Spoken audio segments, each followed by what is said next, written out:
বাচ্চাকেইটা আছে চৰি বুজোৱাৰ কাৰণে আমি ক্লাছত এটা অমিতা এটা লৈ আহিলোঁ। তো আগতে বৰ্ণটোতো সিহঁতে ভালকৈ প্ৰথমতে চিনি নাপাওঁ। তো ফাৰ্ষ্ট আমি সিহঁতক কি কৰিছিলোঁ, এই দুটা মিলি স্বৰবৰ্ণ আৰু ব্যঞ্জন বৰ্ণ মিলি এটা সিহঁতক এটা এক্টিভিটি বুক হিচাপে যে সিহঁতক আমি পদ আকাৰ এইটো কি হয় তেনেকুৱা নেকি, কৰ লগত দিলে আম হয়, কৰ লগত দিলে কাম হয়, এই ধৰণৰ কিছুমান শব্দৰ পৰিচয় এনেকৈ দিয়া হয়। শব্দ এটা মানে অৰ্থমূলক শব্দ এটা গঠন কৰিব লাগিব। তাৰে মাজত কি হয়, কেতিয়াবা কি হয়, এই মডেলটোৱে আমাৰ কেতিয়াবা যিবিলাক নেকি ষ্টুডেণ্ট অকণমান চকুৰে মানে দেখাটো অলপমান অসুবিধা, তেওঁ ব্ৰেইল হিচাপেও চুই পেলাইও একচুৱেলি গম পাব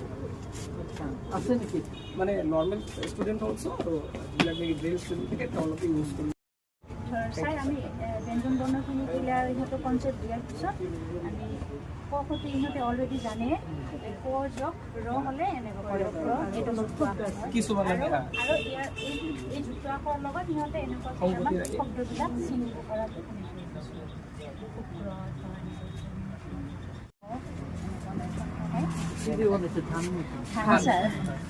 স্বৰবৰ্ণ স্বৰচিহ্ন গোটেই শিকাৰ পিছত ইয়াতে আমি চিৰি চাই পেলাই